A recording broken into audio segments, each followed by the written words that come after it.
Que a gente vai agora aprender um pouco mais. A gente vai aprender sobre a acupuntura, quais são os benefícios e se tem benefício para insônia, já que hoje a gente falou da fadiga adrenal, da questão da importância do sono, né? E para isso eu converso via Skype com o presidente do Colégio Médico de Acupuntura do Estado de São Paulo, vice-supervisor do Programa de Residência Médica de Acupuntura do Hospital das Clínicas e da Faculdade de Medicina da USP e diretor do Comitê da Dor da Sociedade Brasileira de Ortopedia e Traumatologia, Dr. André Tsai. Seja bem-vindo, doutor André, que prazer recebê-lo aqui, apesar de ser via Skype, mas para a gente é uma alegria. Obrigada, viu?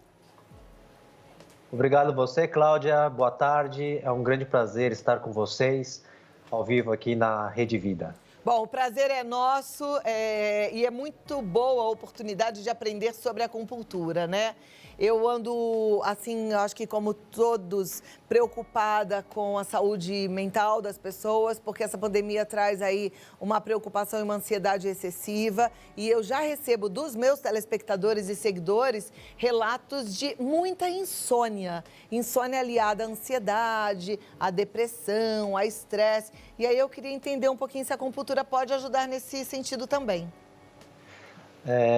Infelizmente, essa pandemia ela está trazendo outros efeitos secundários, causados inclusive pelo confinamento. Isso gera de fato um aumento da ansiedade, depressão e temos registros de inclusive aumento de casos de suicídios, né? Então, a acupuntura para esses casos, com certeza, ela traz uma melhoria, tirando um pouco o estresse desse paciente através da liberação de substâncias como a noradrenalina e também a serotonina para relaxar a parte mental do paciente. Então, com certeza, a acupuntura ela é muito bem indicada nesses casos. Muito bom. A gente acabou de falar um pouquinho sobre a importância da noradrenalina, da adrenalina, né? Relacionando, inclusive, isso tudo à possibilidade da fadiga adrenal. E é muito interessante saber que a acupuntura ajuda nesse sentido. Existem tipos diferentes de acupuntura, doutor? Nós temos subtipos de microsistemas. Então, a gente tem a acupuntura clássica, que é a mais tradicional, é aquela que vocês olham o mapa nos meridianos, onde nós inserimos as agulhas pelo corpo inteiro, mas nós temos o que a gente chama de regiões, que é como se fosse um holograma do organismo num pedaço do corpo. Então, por exemplo, a auricular. Então, nós temos pontos relativos a todas as áreas do nosso corpo, inclusive do sistema nervoso central, representadas dentro do pavilhão auricular, né? A mesma coisa a gente tem na palma das mãos e na planta dos pés, né? Na barriga, no tórax, no couro cabeludo, até na língua. Mas na língua a gente acaba não fazendo o agulhamento, mas a gente usa a língua, por exemplo, para tentar ajudar a gente a entender como que o organismo está respondendo frente a um estresse ou algum problema de doença, né? Como se fosse um holograma, então a gente consegue ver alterações na língua e inferir alguns problemas que esse paciente possa vir a ter. Me chama muito a atenção como vocês conseguem fazer um diagnóstico, muitas vezes só observando o corpo do ser humano, né? E para que as pessoas possam entender, porque algumas não conseguem compreender o que é a ciência da acupuntura, eu queria que você falasse um pouquinho assim, sobre a quantidade de estudo, né, os anos de faculdade para que alguém possa tornar-se um acupunturista. Bom, hoje a gente tem duas maneiras de fazer essa pós-graduação. Uma através da residência médica, em que nós temos aí 2 anos de duração. Cada ano você tem em torno de 2.800 horas de regime em residência médica. Então, a pessoa se forma médico e depois ele vai fazer um concurso para tentar entrar num programa de residência médica. Aqui no Hospital das Clínicas da USP, nós temos esse programa já há quase 10 anos. Uma outra maneira é para aqueles que já possuem alguma especialidade, como, por exemplo, eu sou ortopedista, alguns anestesistas, que podem procurar um curso de especialização lato sensu. O número da carga horária é um pouco menor, mas também exige-se pelo menos 2 anos de curso para que depois disso a pessoa vá prestar uma prova de titulação, que é conferida pelo Colégio Médico de Acupuntura, que está subordinada à AMB, que é a Associação Médica Brasileira. Então, são esses 2 caminhos que nós temos. Ou seja, a gente é bastante estudo, né? Alguém que precisa estar qualificado. A acupuntura, a gente hoje está relacionando a insônia, né? A gente vai falar um pouquinho mais desse assunto, mas ela pode tratar qualquer tipo de doença? Se eu for falar que pode, né? A gente pode tratar qualquer coisa, mas se tem efetividade, se realmente é o que vai fazer diferença, isso não é para todas as situações. Então, por exemplo, a gente usa muito para tratamento coadjuvante nos casos oncológicos. Por exemplo, a pessoa tem um câncer de mama, está fazendo quimioterapia e sente muitas náuseas e vômitos devido à quimioterapia. A acupuntura está muito indicada, inclusive tem um arsenal muito grande de publicações científicas que corroboram para essa tese. Então, a gente tem a evidência científica para esse tipo de situações, né? Também para dor crônica, e hoje com o envelhecimento da população, não só brasileira, mas do mundo inteiro, as pessoas começam a adquirir dores que arrastam por meses, é o que a gente define, então, depois de 6 meses de duração, como uma dor crônica. Muito comum, por exemplo, dor nas costas ou dor no joelho, decorrente de uma osteoartrite de joelho, um processo degenerativo. Então, esse campo de dor também está muito bem sedimentada às comprovações científicas. Fora isso, no âmbito da psiquiatria, que é o tema que a gente está falando hoje, por exemplo, ansiedade, depressão e insônia, ele já tem um grau de evidência um pouco menor, mas temos ainda assim essa evidência. Então, eu sempre gosto de falar que a gente entraria aí como um complemento, especialmente para que as pessoas não precisem elevar tanto assim as doses de medicações como antidepressivos ou ansiolíticos, que têm vários efeitos colaterais. Então, a gente trata vários campos da medicina.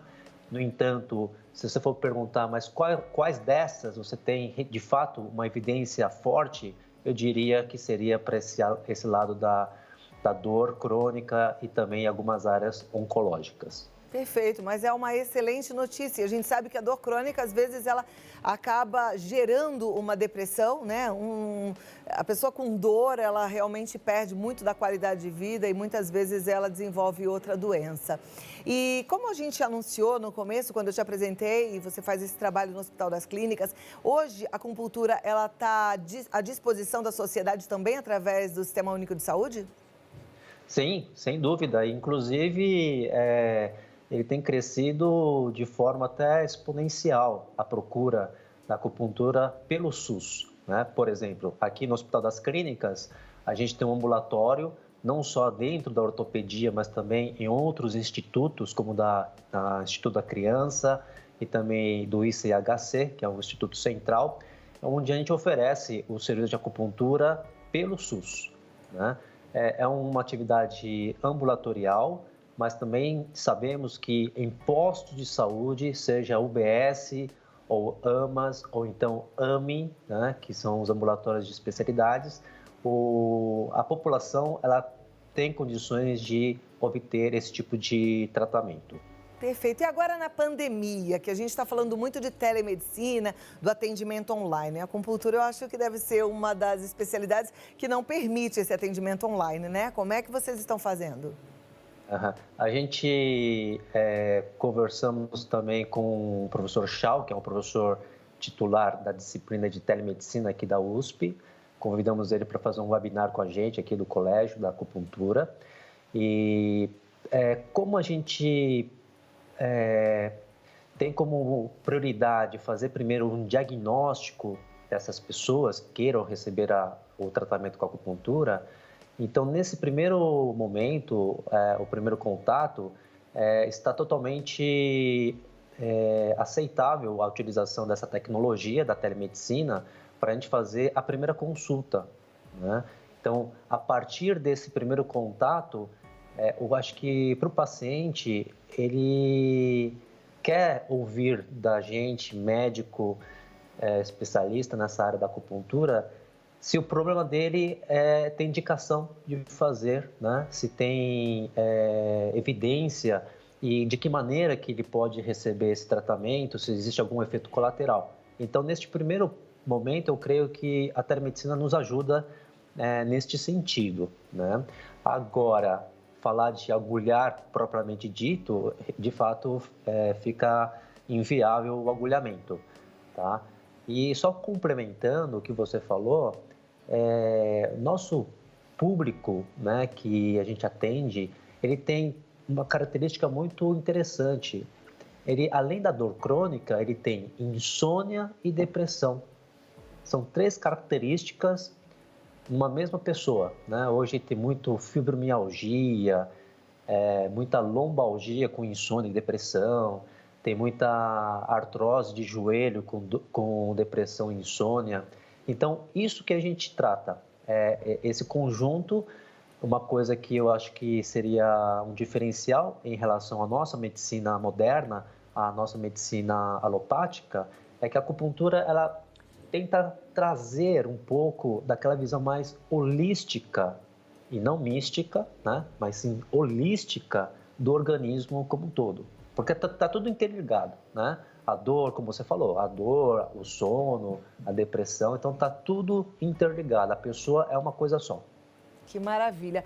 Bom, nosso tempo voa quando o assunto é bom e eu amei conversar contigo. Só queria que a gente terminasse deixando aí um recado importante para os nossos telespectadores em relação a como escolher um acupunturista capacitado, né? Que seja de fato certificado para isso. Tem algum lugar em que eles possam fazer essa pesquisa? Sim, a gente, no nosso site CMAESP, Colégio Médico de Acupuntura Estado de São Paulo.org.br, nós temos um buscador médico em que você pode, se você mora em Piracicaba ou Bauru, você pode ver se tem ou não algum colega que seja titulado, né, com o título de especialidade. Tá? E em nível Ou então, nacional, tem algum outro?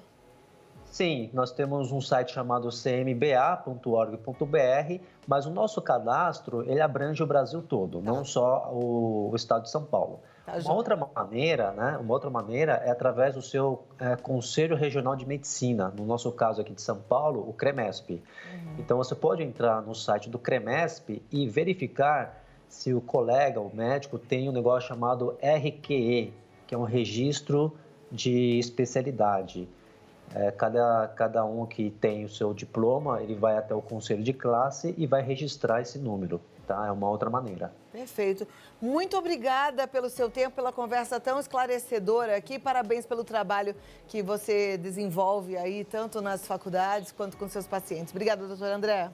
Obrigado a você, Cláudia. É um grande prazer estar com vocês. Igualmente. Olha, o doutor André Tsai, ele está como ele disse, no www.cmaesp.org.br, né, que é o Comitê da Dor da Sociedade Brasileira de Ortopedia e Traumatologia, e através do Instagram cma.sp, cma.sp. Entra lá, viu?